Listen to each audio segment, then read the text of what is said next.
What's good, everybody? It's your boy, O'Shea Duke Jackson, back at it again with another episode of The Celebrity Jump. The other day, I believe yesterday, Lord Jamar appeared on the Hip Hop News Uncensored podcast. Check him out here on YouTube. And he had a discussion, amongst other things, concerning one Dr. Umar Johnson. And the bulk of his discussion was about Dr. Umar Johnson's failure to comply with the state of Pennsylvania's laws with funding and losing the ability to get donations. Dr. Umar Johnson has officially responded to that. I'm going to do a reaction to that myself.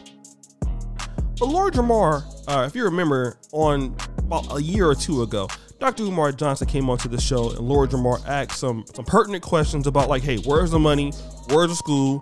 Of course, Dr. Umar Johnson got very, very upset.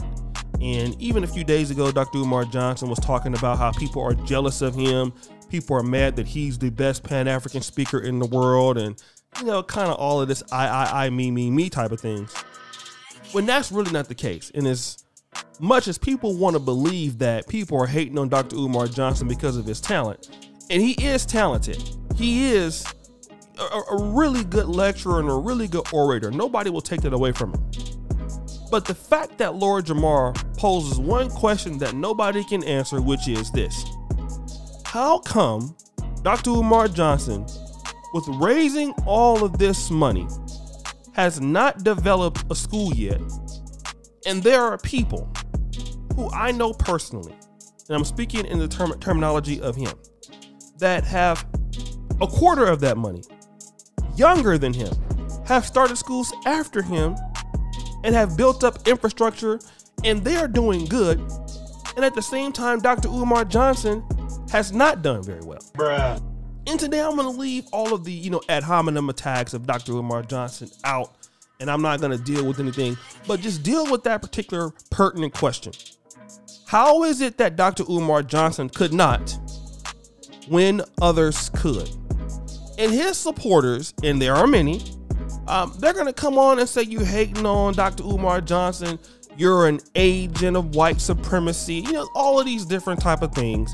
And I get that, right? Because you have a lot of good brothers on the Pan-African community that want to see somebody like Dr. Umar Johnson be successful. Let me just tell you this. You ain't the only one. I am a Pan-African. I dare somebody to say that I'm not. I've been to Africa 18 times. I have a registered business. I pay taxes in another country. My business pays taxes.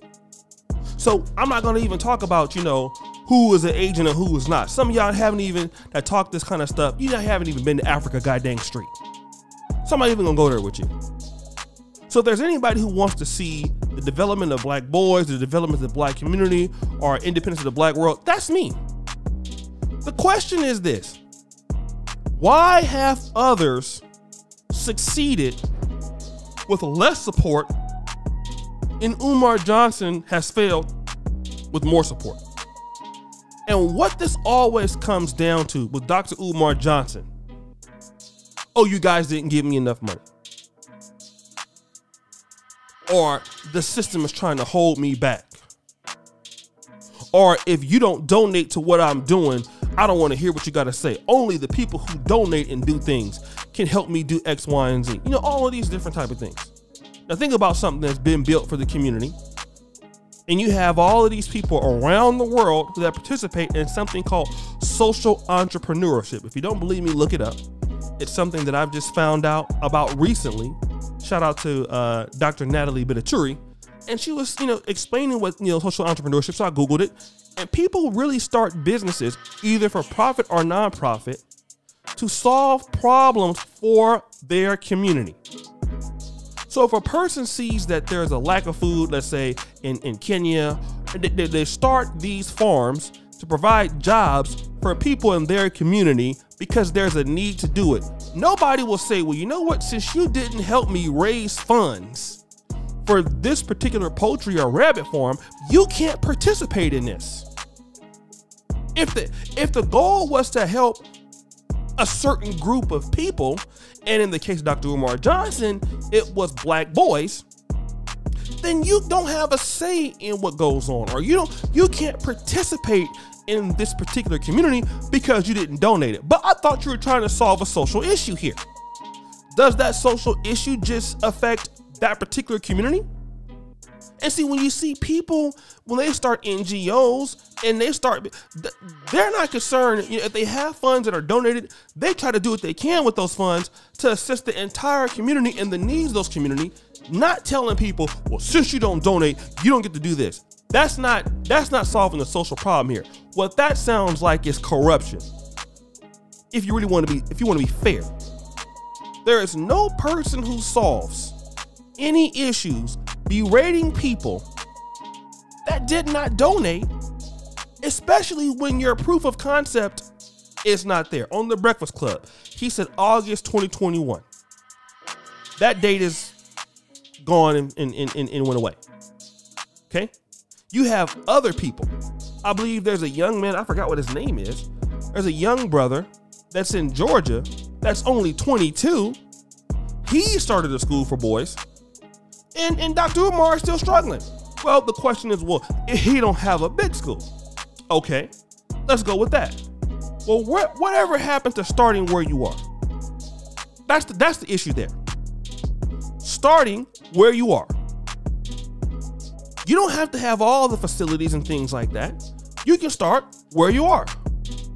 And then as you get better, you can build up. The funding was lost not because of the people that were not donating. The funding was lost because of rules broken by the person who was accepting donations. Now all of a sudden it's you hating on me, you jealous of me. What does that have to do with your inability to do what you said you're gonna do with the money? And I would say that would be fair for anybody to answer that. If somebody in the community, if the project is for the community, whether they donated or not, because you never said this school is for only people who give me money. Because see, then you can't position a product like that. You put on your suit, your nice stuff, talk about the school, why the community needs to help you, X, Y, and Z. So you're not beholden to just people who will donate. You're beholden to the community that you said that you would assist, and then you failed. So then we got to get back to the fundamental question. What about those people who had less resources than what you had and still did better? That didn't lose their funding for donations. And then you're acting like everybody else is the enemy. When the enemy is not the detractors. It's just like somebody that can't make free throws. This is what Umar Johnson is like. He's the guy at the free throw line. 20 free throw attempts, you haven't made but 5. After the game, they ask you, why did you miss 15 free throws? Well, it's the fans heckling me. They're the ones hold me back. They're the ones doing this and that. But it's only really you and the ball and the free throw line. Because the money that you've received is enough to build whatever you're trying to do. So fundamentally, why didn't you do it? He can't execute. It's not people hating on you is the reason why you can't execute. You can't execute for your own personal reasons. And that's what Lord Jamar is pointing out. And then not only that, like Charlemagne the God and these other people, the Breakfast Club, they'll have Dr. Umar on all day and then make his platforms larger so more people can be hoodwinked and bamboozled into his charisma, into his fiery sermons, just to know that the guy cannot finish the job. He misses open layups. That is what people are fundamentally talking about. This is not anything really personal against this guy. Sure, there could be some people that are jealous of him because he's a good speaker, and sure, that might be true. But fundamentally with this, I don't see that.